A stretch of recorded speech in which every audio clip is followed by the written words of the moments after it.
Now I request Tejaswini D, who has come from Karnataka Sanskrit University, Bangalore, and his paper's topic is Regaining Memory Through Jain Methodologies.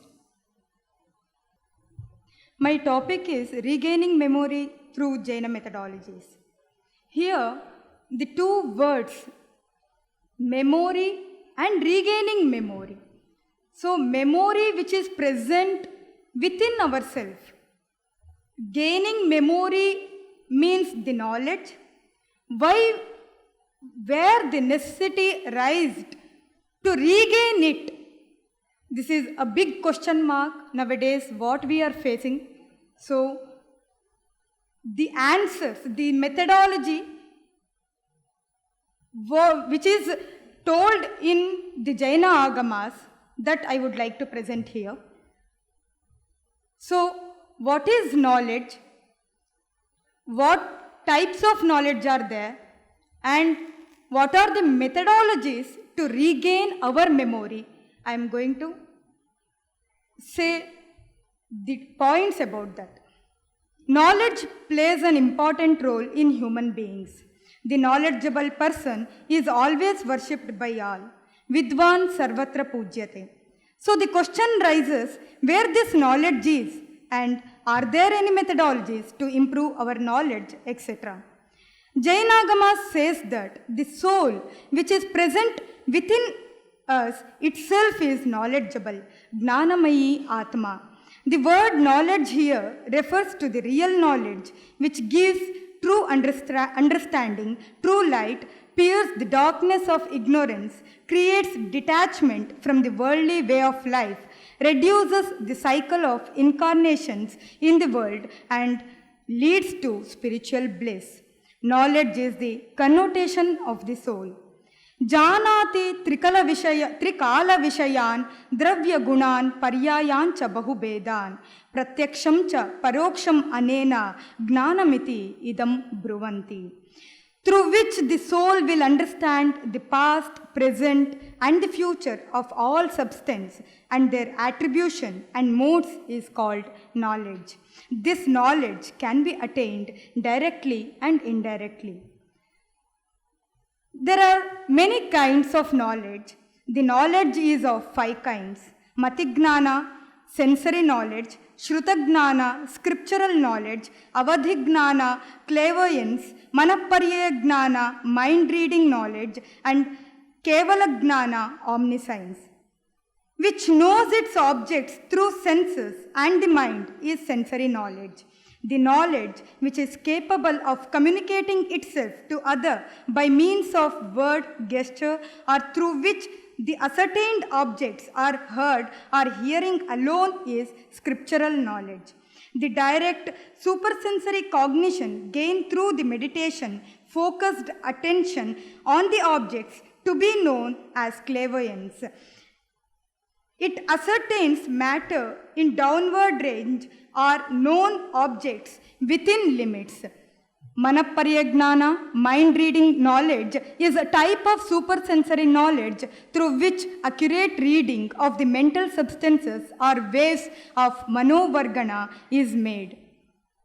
The object located in the thought of another is called mind, that is telepathy. The transcendental and pure knowledge which directly cognizes all the substances and all their modes is omniscience. It is a kind of immediate cognition, pratyaksha gnana. Sensory knowledge and scriptural knowledge will be attained through sense organs and mind, but rest of the knowledge do not need the help of sense and the mind. Then what is sensory knowledge? It is known by other terms also.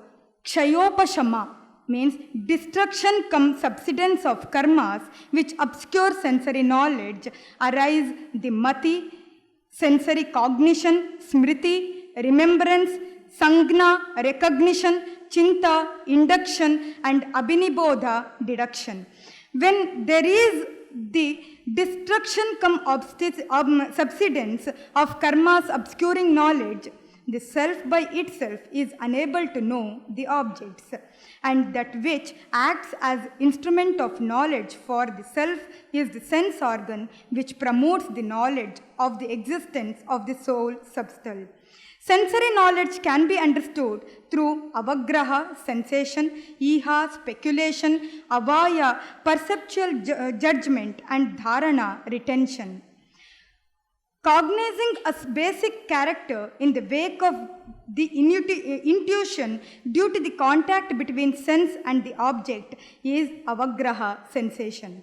The second stage, which takes place after sensation, the mental contemplation through enquiry of the specific character of the object, is speculation, iha.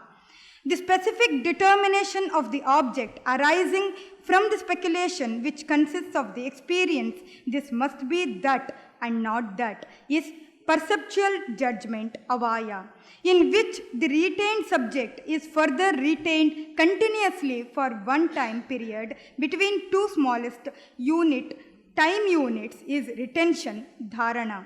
Like this, sensory knowledge can be understood. Then Shrutagnana, scriptural knowledge. The knowledge which is capable of communicating itself to other by means of words, gesture is called Shrutagnana, scriptural knowledge. For example, some person perceives through his ears sound molecules consisting of sentences composed of words, which in turn are composed of letters, is sensory knowledge. When a person hears the word jar, he gets hints from the function jar. With the knowledge of jar, he acquires the second knowledge of the function of the jar, such as storing water, etc., which means scriptural knowledge is preceded by scriptural knowledge.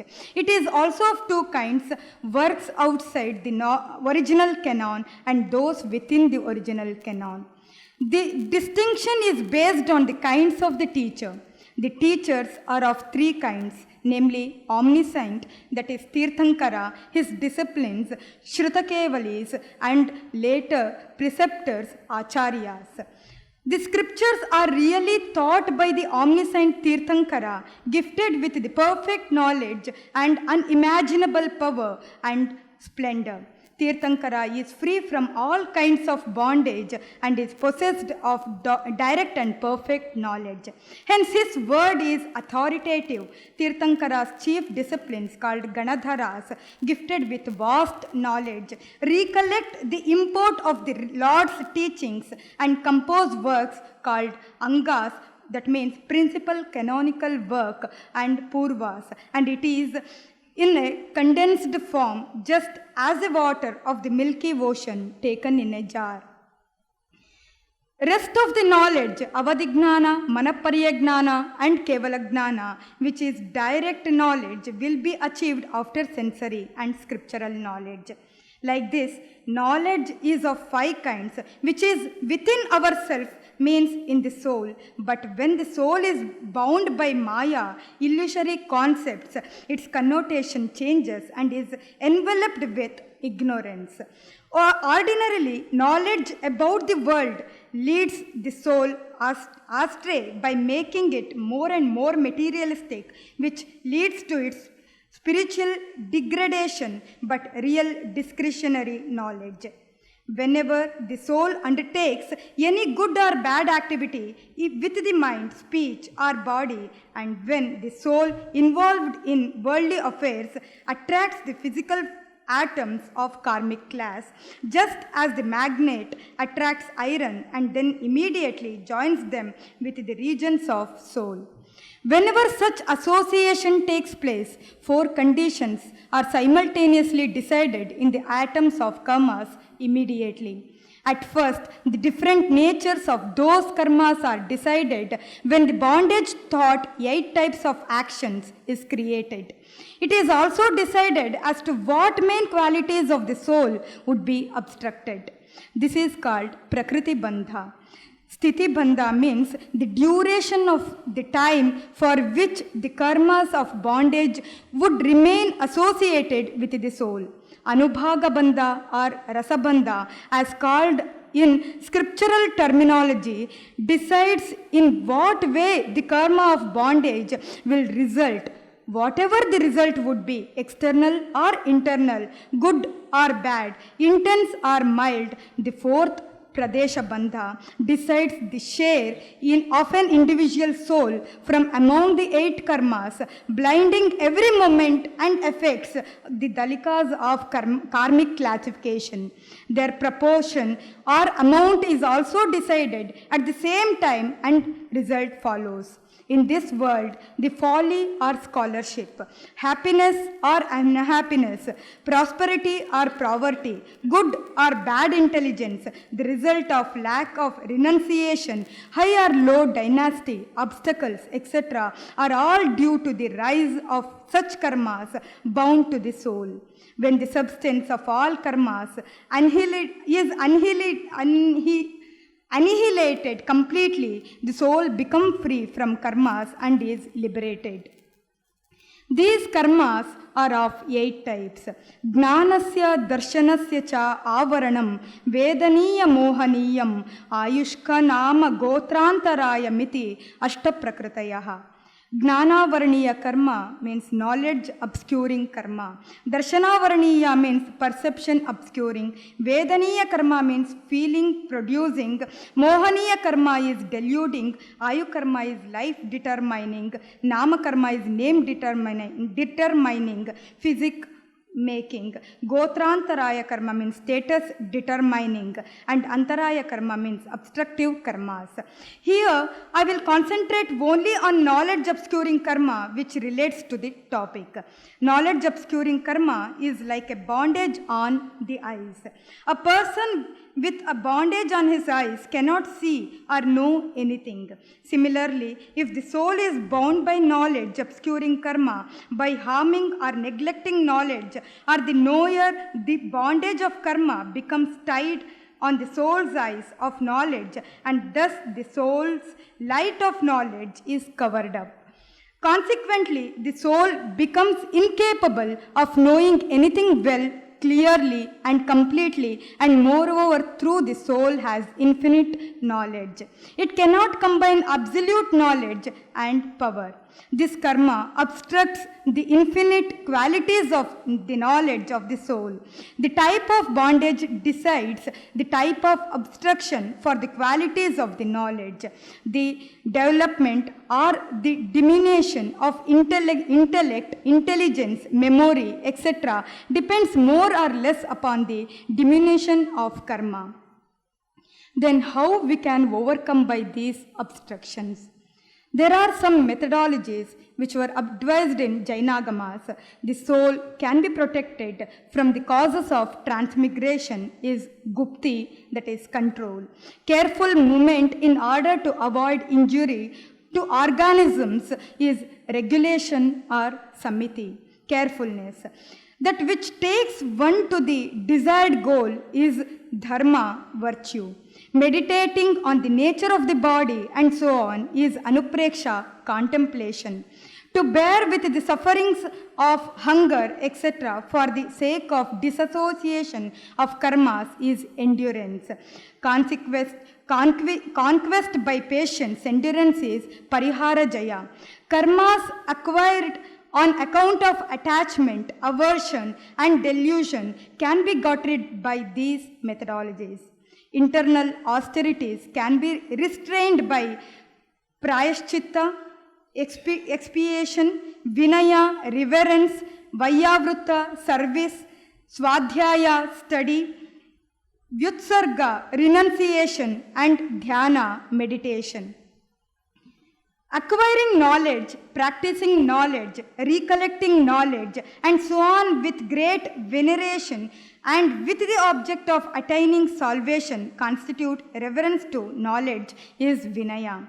Swadhyaya is described in 5 kinds: vachana, pruchana, anupreksha, amnaya, and dharmopadesha. Vachana, teaching consists in teaching words or meaning or both with accuracy. Putting questions to the others with the object of clearing doubts or strengthening one's knowledge is pruchana. Contemplating the knowledge acquired is Anukriksha, reflection.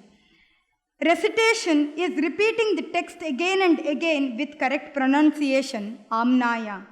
Dharmopadesha, preaching is narrating moral stories, etc. These objects are helpful to gain unusual knowledge, incessant exertion in the right direction, wholesome fear of worldly existence, progress in austerities, and freedom from transgressions. Scientifically, these methodologies were proved. Psychology is the scientific study of the mind. The word psychology is derived from Yunnan language, in which psycho means soul and logy means science. That is Atma Vijnana, which is depend on Adhyatma Vidya.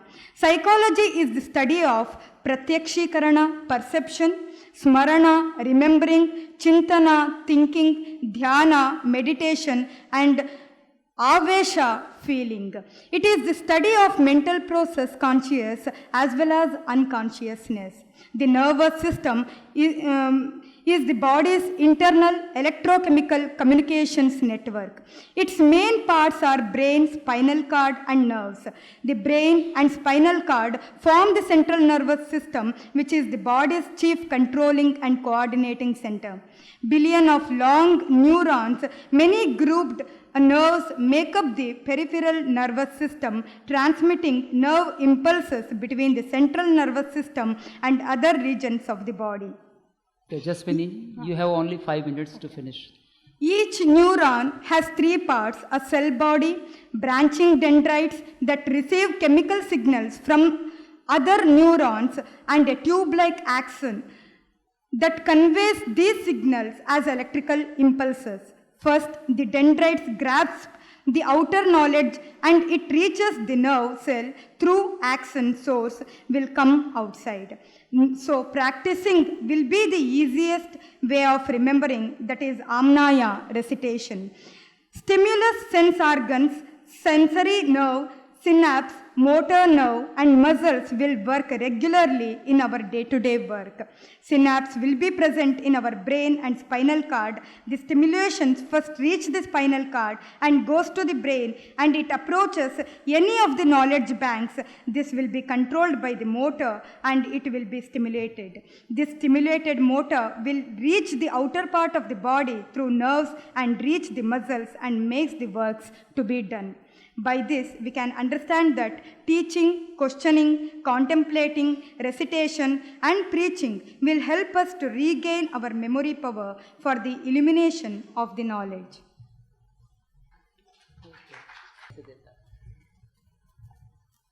Respected Chair, my respected teachers, and my dear delegates.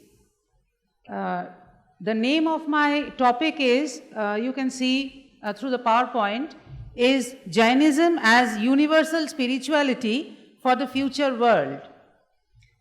To start with, I would like to make a mention of the newspapers. You can, the next one and then the next one. Yeah, the next one.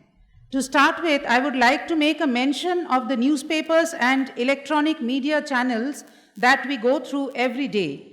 It is needless to point out what we come across: news about assaults, treachery, hatred, mindless violence, hurtfulness, cruelty, apathy, non-compassion, racism, sexism, consumerism, et al. Reflects the state of our present society in every way.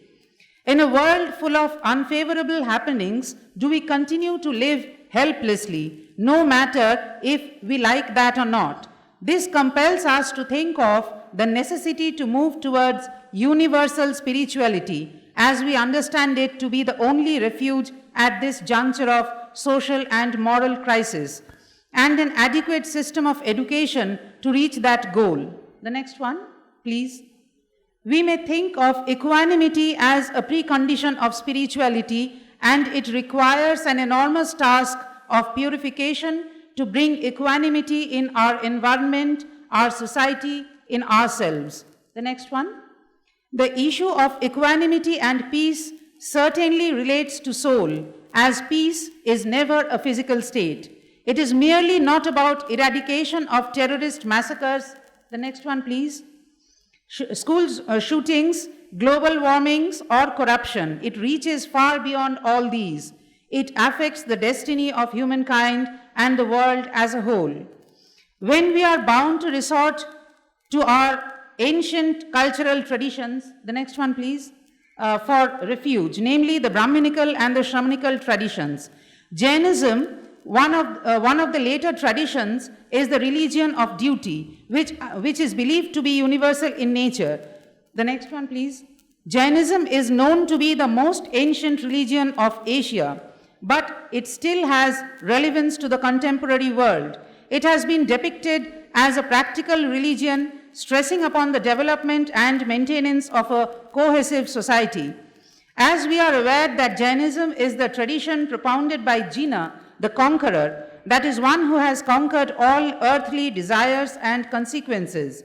Hence, it is an ethico-religious tradition of rigorous austerity and true determination, which preaches equality of all beings and their fundamental right to life and peace. The next one, please. Love for all and universal ensouledness are the basic ideas of Jainism. Any system depends on the quality of education for propagation and success, and Jainism is not contrary to that. Education has been defined variously by many thinkers, Eastern and Western. I would like to mention one proposed by the renowned German educationist Sril. The next one, please. He said, education consists in leading man as thinking, intelligent being, growing into self-consciousness to a pure and unsullied, conscious and free representation of the inner law of divine unity, and in teaching him ways and means thereto. Next one. This definition clearly indicates education to be a process of unification. Ideally, the whole purpose of education is to transgress mundanity, rise above all banality, and to excel as a superior being. Thus, the binary goal of education has been popularly explained from 2 points of view. The next one, that of idealism and pragmatism. Our ancient system of education was mostly concerned with the former one, though the latter was not ignored either, as the schools designed its curricula to prepare every pupil to the various vocations and civic functions of that time. Thus, we come to know of religious as well as secular educational institutes all over ancient India. While the religious institutes imparted knowledge of the Vedas, Vedangas, Vyakarana, Lokayata, Samkhya, Vaisheshika, Arthashastra, the Buddhist Shasanas, etc., the Jaina schools included their 45 agamas or canonical texts along with these at various stages. The secular ones were mostly engaged in teaching and training the 72 or 84 practical or art subjects, including medicine, science, agriculture, engineering, mathematics, etc. Since man is not merely a more efficient animal, the chief aims of education include moral and spiritual development, that is, character building and growth of inner power. It implies that education is the tool to attain perfection. I would like to quote from Swami Vivekananda, which seems to be pertinent here. Next. Perfection is already inherent in man, and education is the manifestation of the same. To this end, Jainism put forward several vows to strictly adhere to for building of perfect moral character and encouraging a monastic lifestyle for those who wanted to adopt it. The next one. The Jaina triad of right faith, right knowledge, and right conduct, those are the 3 jewels, can be mentioned in this context, which carries immense value for the followers, because they acknowledge the necessity of attaining these 3 jewels for accomplishment of a complete social life in case of the householders and for attainment of liberation in case of the ascetics. These 3 are interdependent and hence singularly cannot bring about the desired effect. Next one. The present topic of discussion relates perfectly to right conduct, which includes the 5 great vows, which are the Mahavratas, and the 5 lesser vows, which are the Anubratas, as the case may be. and 7 supplementary vows, which are Shila Vratas, for the lay people who follow the partial vows or the lesser vows. The Jainas believe that as there should be a wall to protect the main building, so the supplementary vows do protect the partial vows. The main and most important 5 vows are, the next one please, ahimsa, that is non-violence, then truth, non-stealing, celibacy, and detachment or non-possession. Ahimsa is the first and foremost vow among these because the Jainas believe that all the other 4 are subsidiary to it. Ahimsa by any means, that is mental, physical or verbal, is pivotal to Jainism. Right conduct is that which firmly adheres to all the 5 vows in the goal of extinguishing all passions to become indifferent and detached to the mundane world. This is the most important tenet of Jainism, which is relevant even to this day, because in their opinion, detachment or non-possession can save the common populace from the menace of indulging in extreme consumerism. Jainism preaches parigraha parimana, that is setting limit to one's possessions voluntarily, which could lead to limit consumerism and promote non-possession. We should voluntarily decide upon renunciation by limiting all our inanimate and animate possessions. I strongly believe that greed for power and possession compels us to create a dispassionate and ruthless society where we continue to disregard others' feelings and indulge in race for more. We purposefully instrument human fragmentation for our own petty immediate gains and never think of the harm that we cause to the society to meet our selfish ends. Unless we truly learn and realize the significance of and practice all the 5 vows, we cannot rise to the plane of perfect value and excel as human beings. Next one. The 7 supplementary vows have been described as follows by the Jaina scholars, that is restraining activity regarding all the 10 directions for the whole life, limiting activity to certain areas temporarily, taking vow not to commit purposeless sin. It is described as of 5 kinds, that is thinking ill of others, preaching ill of others, inconsiderate behavior like digging, plucking, hunting, etc., preparing or supplying instruments of attack, and reading or listening improper literature. Then the 4th one is taking vow to contemplate and meditate every day for spiritual advancement, taking vow to fast often at regular intervals, then setting limit to the consumable like food, drinks, and non-consumable things like furniture, clothes, ornaments, houses, land, etc.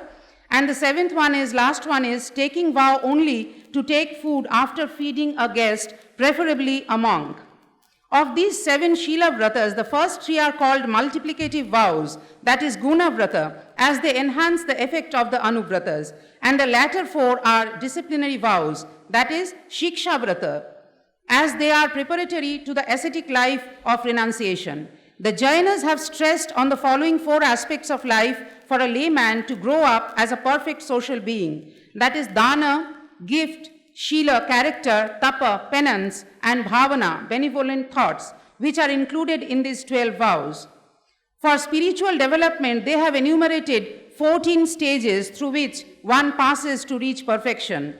They have specified how one may start from the stage of a wrong believer and passing through the stage of developing self-control and self-discipline could reach the stage of perfect being by shedding all passions.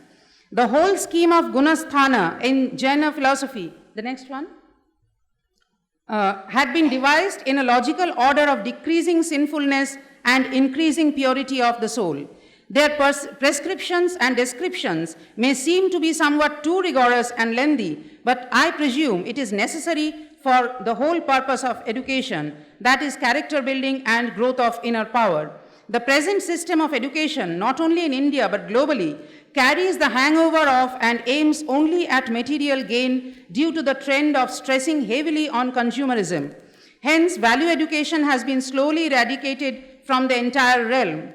We aim at and are content with the assurance of having more buying power, as we have developed the culture of assessing the world merely as a market. This trend has been aptly described as culture of greed by Bruce Rich. The entire system of education thus has been reduced to a marketing tool operated by the principle of market fundamentalism, which could give the power merely to become a better consumer. The next one. I like to draw your attention to an article written by Dr. Amartya Sen, Ethics and Economics. The next one, please. Where he makes a mention of the engineering aspects of ethics, which involve economic relations as well. It is required to reject utilitarianism and its peculiarly narrow form of consequential accounting, as in his opinion, narrow assumption of self-interested behavior should be discouraged for the benefit of the whole society. This should certainly not be and had never been the goal of education. Hence, though not anything new, reintroduction of value education has to be the only alternative to achieve the required measure of integration to bring about the positive change necessary to combat the present global crisis. The next one, please. The profit-making paradigm of education has to be replaced by a value-laden perception of the world, as cultivation of non-profit values, in my opinion, could mark the required change at this juncture. I would like to mention the Anubrat movement of Acharya Sri Shiramji Maharaj here, which is quite pertinent to our present issue. As a saint philosopher, he had propounded a non-sectarian ethico-religious movement with the slogan, "Self-restraint is life," in the model of the traditional Jaina view. Next one. He realized that if religion were to be viewed as the sum total of practical rituals, then it would not have the required universal moral impact. He was of the opinion that religion should have the power to influence social structure as it has been perceived by the most important binding force and a force to perceive social welfare. The spiritual, ethical, and behavioral aspects of religion are therefore undeniable. He relates the 5 anubrats of nonviolence, truth, non-stealing, celibacy, and non-possession with the ethical concepts of compassion, unity, equality, integrity, and self-restraint. Next one. His movement aimed at purification of character through individual self-effort. His approach was very simple and hence had an enduring effect on the common mind. At least, do not be a hellish being, no matter whether you are capable of being a celestial being or not. At least, do not be a cruel man, no matter whether you are capable of observing complete nonviolence like an ascetic or not. At least, do not engage in illicit sexual activity, no matter whether you are capable to practice complete celibacy or not. He modified the 12 vows of layman and implemented 11 vows in the following manner: not to kill moving and innocent creatures intentionally,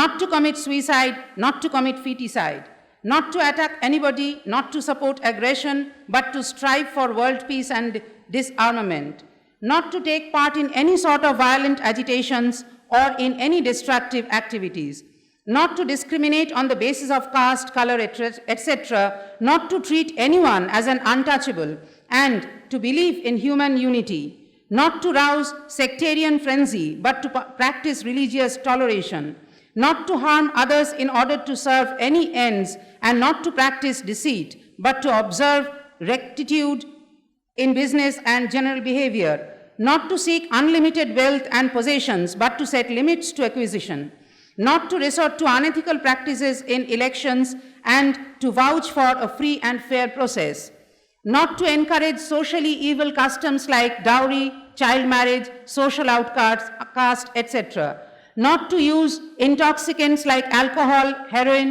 tobacco, etc., but to lead a life free from addictions, not to cut down trees and not to waste water, but be alert to the problems of keeping the environment pollution-free in every way.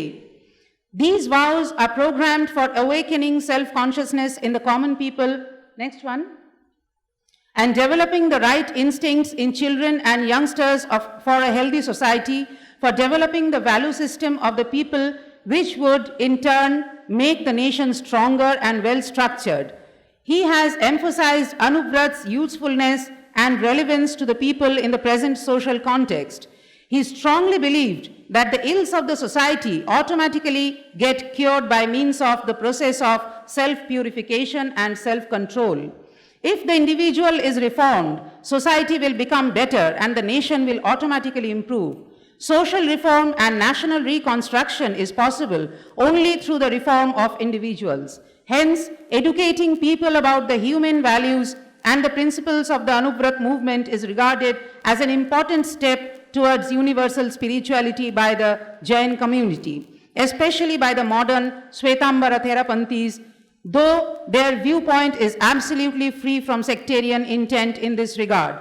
It promotes the notion of universal responsibility that is quite evident from the principles and guideline of such value education, which has been summed as follows: sensitivity to the existence of others, unity of mankind, coexistence, communal harmony, nonviolent resistance, limited individual acquisition and consumption, integrity in behavior, belief in the purity of means, fearlessness, objectivity, and truthfulness. To this end, he has advised his disciples, chiefly Sri Mahapragya, to promote and teach Preksha meditation. Could you go to the 27th slide, please? Preksha meditation as an integral part of the Anubrat movement to all who are willing to bring positive change in their lives and to the society at large in the aim of serving humanity. Preksha means to perceive carefully and profoundly. That is to have careful concentration on subtle consciousness by mental insight. Preksha is impartial perception, where there is neither the emotion of attachment nor aversion, neither pleasure nor displeasure. Both these states of emotion are closely and carefully perceived but not experienced. And because both are perceived very keenly, it is not difficult to reject both of them and assume a neutral position. Preksha dhyana is the system of meditation engaging one's mind fully in the perception of subtle internal and innate phenomena of consciousness. The principal aim of the practice of Preksha dhyana is purification of our emotions, psyche, consciousness, and realization of the self. When the mind is purged of all impurities, peace of mind becomes imminent. One can immediately experience balance of mind, equanimity, integrity of the self, and the state of well-being. According to Sri Mahapragya, Preksha meditation has a deep scientific base and hence plays a positive role in altering our emotive states. It helps to transform our life through comprehending the soul. Many eminent personalities of the time appreciated Tulsiji's approach to bring social change through individual effort. Dr. Radhakrishnan said, civilizations decline if there is a coercing of moral fiber. If there is a callousness of heart, man is tending to become a robo, a mechanical instrument, caring for nothing except his material welfare, incapable of exercising his intelligence and responsibility. This is unfortunate, and to remedy this growing indiscipline, lack of rectitude and egotism, the Anubrat movement has started. It requires strict adherence to the principles of good life. It is intended to impart education in moral and spiritual values. To conclude, I would like to make a note of a few comments made by some world luminaries regarding the purpose of education to mark its import in our present context. Martin Luther King Jr. said, "The most dangerous criminal may be the man gifted with reason but with no morals." According to Swami Vivekananda, education must have life-binding, man-making, character-making assimilation of ideas and must promote universal brotherhood. The essence of his philosophy is man-making. Rabindranath Tagore said that the object of education is to give man the unity of truth. Hence, the purpose of education is the fullest growth and freedom of soul. He was of the opinion that it is India's mission to realize the truth of the human soul through its union with the world spirit, and he believed in self-denial for self-realization. Acharya Tulsi said, "Shed the eye, remove the mind, everything will be yours forever." All these invaluable comments indicate integration to be the most important aspect of education, where it could transcend the realm of all-inclusive universal spirituality. First of all, I thank all the two presentators, Dr. Tejaswini and Sanushri. Both of them have presented their papers very honestly and widely. Dr. Tejaswini discussed about epistemology of Jainism. What is the Jnana Mimamsa of Jainism? She discussed about what is knowledge in Jainism, what is Jnana in Jainism. All Indian philosophies discuss about Jnana, including Buddhism, Jainism, all. Without getting knowledge, without realizing knowledge, we cannot get emancipation. So it is necessary that we should know knowledge. But there is one thing in Jainism, that there is an essential characteristic of soul is knowledge. Essential characteristic. But in Nyaya Vaisheshik we don't find in that way. There is an attribute, knowledge in attribute of soul. But in Jainism, soul cannot sustain without knowledge. There is no existence of a soul without knowledge. Knowledge, and before that there is intuition, that is called darshan. Darshan and Gyan, these both are the characteristics of a soul. Or a Chetana. When we see in Vedant, Satchidanandam Brahma, there is also a Chit. Chit is Jnanatmak.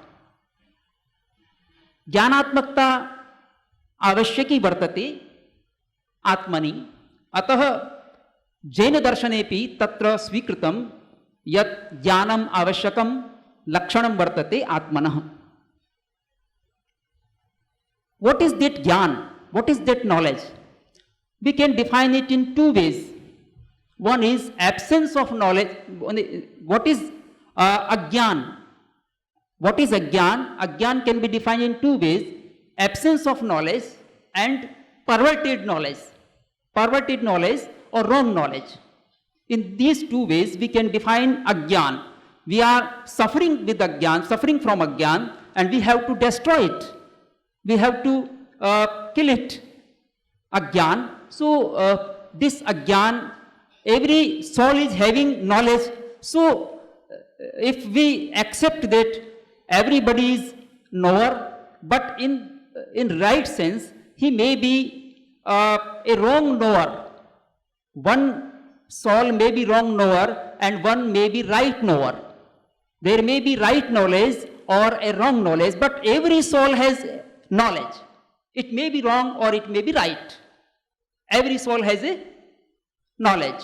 So every soul, even it may be plant, even it may be insect, it may be animal, any kind of soul which is having a body also, that is having knowledge, and that may be incorrect knowledge or wrong knowledge.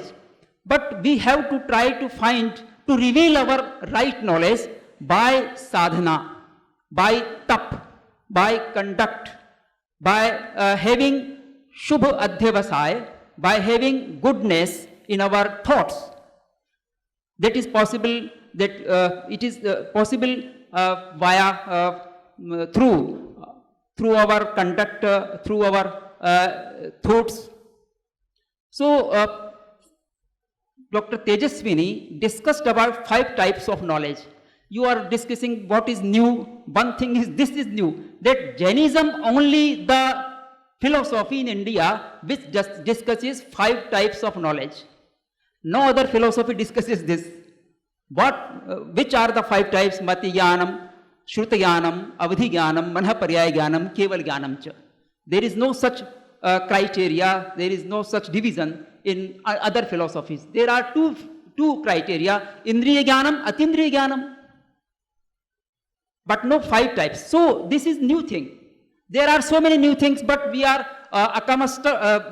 familiar with some words. So we see that there is the same thing is available there. But in the world in the philosophy there will be similar word, but their connotation, their meaning may be different, and some technical terms may be different. So there are so many technical terms, samvar, nirjara, these are not found in Vedic tradition. So there are many, so many, anantanubandhi, apratyakhanavarana, pratyakhanam, sanjvalan, these are the types of kashayas, patience. So these are not found in any Indian philosophy. There are so many terminology, terms which are new, which are different. So we cannot say, we should not understand in that way that the same thing is available there. There is same maybe, but different terms also available there. So about Mati Gyan, Shruti Gyan, there is one thing more, that every soul is having two types of knowledge, Mati Gyan and Shruti Gyan. They may be Mati Agyan or Shruta Gyan, but two types of knowledge every soul is having. So what is the meaning of Mati Gyan and what is the meaning of Shruti Gyan? Mati Gyan, as defined by Tejaswini, that it is sensory knowledge. We get it through our senses or mind, but it has a wide aspect. It counts even smriti, memory, tarka, logic, even inference, anuman, or even jati smaran gyan, knowledge of purva bhav is also counted in Mati Gyan. So Mati Gyan has a wide terminology, but in Shruti Gyan, as mentioned by Tejaswini, that it is scriptural knowledge, but it is not limited up to that meaning, because if we accept there are two knowledges in every soul, so how can it be possible that every soul will have scriptural knowledge? It is not possible. They don't understand, they don't read, they don't know what is scriptures. So they are not having scriptural knowledge, but there is some other meaning which is helpful in accepting the things which are acceptable, which and in helping to renunciate the things which are renunciable. Heya upadeyo jnanam tatra shruti jnanam vidyate. Heya upadeyo jnanam atmani yada bhavati tada tat shruti jnanam vartate. Tat shruti jnanam mokshopaya vartate. That is helpful in emancipation from sorrows forever. We can get emancipation through Shruti Jnana. Shruti Jnana is the only upaya to get emancipation. So Shruti Jnana is it may be a Jnana or it may be Jnana. It will be Jnana through Samyak Darshan. Samyak Darshan, that is Samyak Drishti Kon. Samyak Drishti and Samyak Drishti. What is Samyak Drishti? Samyak Drishti comes through diminishing our deluding moha karma, deluding karma, moha karma. When we diminish or demolish our moha karma, then Samyak Drishti comes out. And after getting Samyak Drishti, Jnana Samyak Bhavati. Knowledge becomes right when we get Samyak Darshan. So after getting Samyak Darshan, our knowledge automatically becomes Samyak Jnana. There is no other upaya how to make it Samyak. It will be Samyak if our attitude is Samyak, our vision is Samyak, our knowledge will be Samyak. So after getting Samyak Jnana, every soul can go through the ways of emancipation. So I was discussing about Shruti Jnana. So Shruti Jnana may be both types. Heyopade Jnanam iti Shruti Jnanam, kintu etat Jnanam asmabhi agamay bhebi jayate. By scriptural knowledge we can get this type of Shruti Jnana. So those are also called as Shruti Jnana, because they are the sources, they are the resources to get right Shruti Jnana. So Agamik Jnanam is so Agamik Jnanam api Shruti Jnanam iti kathyate. There was a question that what is the Shabda Shakti here used. I think there is a long discussion in Sanmati Tarka Tika by Abhay Dev Suri. There are 100 pages old pages. So he discusses all the philosophies of India in respect of Shabda Shakti. And there is no new thing in Jainism about Shabda Shakti. They accept as Nayayika accept. Sanketa Grahi. Sanket Grahanam Tatra Vartate. Nasti Tatra eternal relationship. Eternal relationship in word and meaning is not accepted by Jainas. They accept only Sanketa Grahanam. Sanketa Grahanam, through Sanketa Grahanam we can know the right meaning, what is the meaning of this Shabda. So, there is a good presentation by Tejaswini. She attracted our attention towards the epistemology of Jainism and the types of Swadhyay also. But she discussed Mati Gyan. There is I think, in Mati Gyan, when we understand it, there are 4 steps of Mati Gyan. 4 steps: Avagraha, Iha, Avay and Dharana. First we know in generic form, that is Samanya Lakshan. Samanya Lakshanam Jnanam, in generic form. Then after that, we know about some particular, that, and we say that this should be a mic, this should be a chair, or in this way, when we know, then that is Iha Jnanam. When we know that it is chair, definitely it is chair, definitely it is mic, then it is Avay Jnanam. And when this impression goes into mind, then it is Dharana. Dharana is helpful in memory. Smriti is helpful in memory, or it is memory. When we recall, it is retention. Memory is retention, and through retention we recall the things. So the topic of Tejaswini was only for regaining memories, but she discussed all the aspects of epistemology. So I think that she should change her topic of this seminar, and if she discusses it only memories, then she should be limited. She should limit it about that. Otherwise, the knowledge, the concept of knowledge in Jainism, she may change in this way her topic.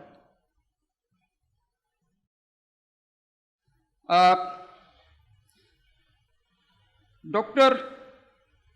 Sanushri has discussed widely the Jaina ethics and spirituality, both. Almost all the topics she covered. So she is very, very much thankful that she has introduced the aspects of Jainology in terms of ethics and spirituality. She discussed about Gunasthan also, and for integrity or for unity of mankind, for truthfulness. So many objectives were there, and she conveyed very efficiently that what Jainism is practicable for the human being in keeping view about its ethics in education. So she has rightly presented the things. One question was there about meditation. There are 4 types of meditation in Jain canonical literature. In Sthananga Sutra and other sutras, Artha Dhyanam, Rodra Dhyanam, Dharma Dhyanam, Shukla Dhyanam cha. Kintu tatra dhyanadvayam ashubham vartate. Artha Dhyanam, Rodra Dhyanam cha. Dhyanadvayam shubham vartate. Dharma Dhyanam, Shukla Dhyanam cha.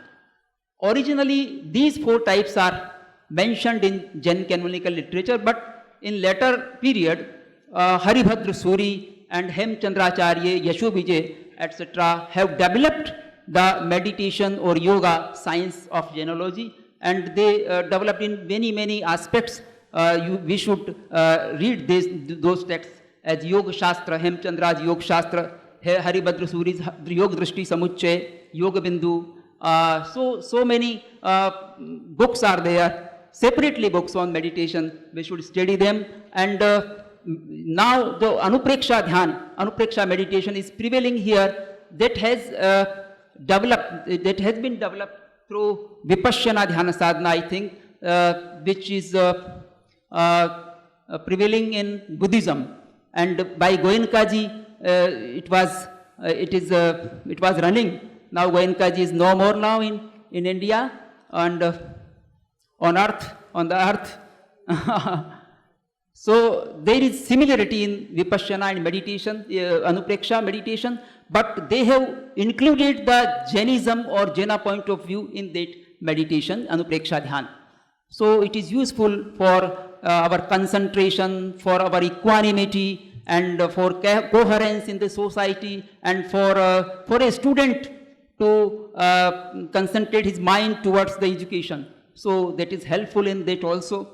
I don't know on which topic I should speak more, and I feel difficulty in English. That is, I think, to express my views. So I tried here to express, and that way it may be wrong, or I don't know in English what I have been able to convey or not. Please, thank you. Okay.